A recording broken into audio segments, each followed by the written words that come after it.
দক্ষিণী সিনেমার তারকা ধানুষ তার 50তম সিনেমা রায়ান দিয়ে আগের সবগুলো ছবির আয়ের রেকর্ড ভেঙেছে। সিনেমাটিতে অভিনয়ের পাশাপাশি চিত্রনাট্য ও পরিচালনার কাজটিও করেছেন তিনি।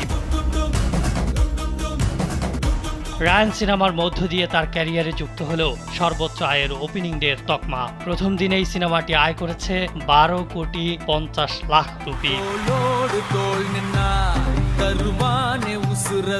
চলচ্চিত্র পর্যবেক্ষক প্রতিষ্ঠান স্যাকনিলকের প্রতিবেদন অনুসারে তামিল সংস্করণ থেকে রায়ানের প্রথম দিনের আয় 11 কোটি রুপি, স্যান্ডেলিনা সো রূপচর্চায় আভিজাত্য।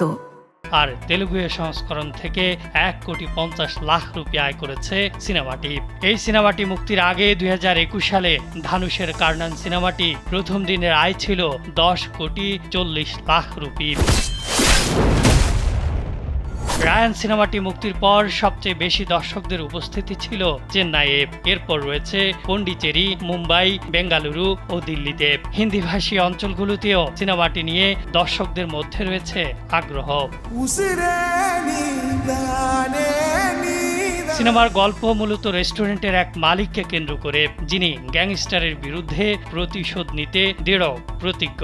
গত বছরের জানুয়ারিতে সিনেমাটি সম্পর্কে প্রথম ঘোষণা দেওয়া হয়। এর শিরোনাম ছিল D50, যা ধানুষের 50তম সিনেমা হিসেবে চিহ্নিত।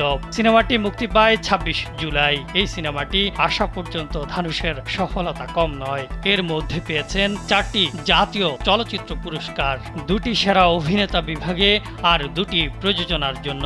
এছাড়াও পেয়েছেন 8টি ফিল্মফেয়ার অ্যাওয়ার্ড সাউথ। এছাড়াও ফোর্বস ইন্ডিয়ার সেরা 100 তারকার তালিকায় 6 বার উঠেছে তার নাম। ধানুষ প্রথম 2002 সালে থুল্লুভাদো ইলামি সিনেমা দিয়ে রূপালী দুনিয়া আসন মুক্ত করেন। তার হাত ধরে আসতে থাকে একের পর এক ব্যবসা সফল সিনেমা। 2013 সালে রঞ্জনা সিনেমায় অভিনয়ের মধ্য দিয়ে পা রাখেন বলিউডে, যা তাকে ফিল্মফেয়ার অ্যাওয়ার্ড এনে দেয়। আর পরিচালক হিসেবে তার হাতে খড়ি 2017 সালে পা পান্দি সিনেমার মধ্য দিয়ে গড়ে তুলেছেন নিজের প্রযোজনা প্রতিষ্ঠান উন্ডারবার ফিল্মস। নিজেকে এখানেই সীমাবদ্ধ রাখেননি, সঙ্গীতও তৈরি করেছেন নিজের স্বতন্ত্র পরিচয়।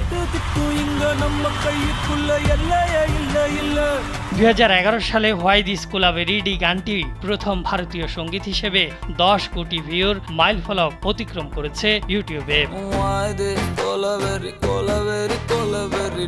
বর্তমানে গানটি ইউটিউবে ভিউর সংখ্যা ছাড়িয়েছে 46,25,92,000-এরও বেশি। আর রাউডি বেবি গানটি এখনো পর্যন্ত সবচেয়ে বেশি দেখা ভারতীয় গানের একটি, যার ইউটিউব ভিউর সংখ্যা ছাড়িয়েছে 156,76,79,000-এরও বেশি। আহসান হাবিব, কালবেলা।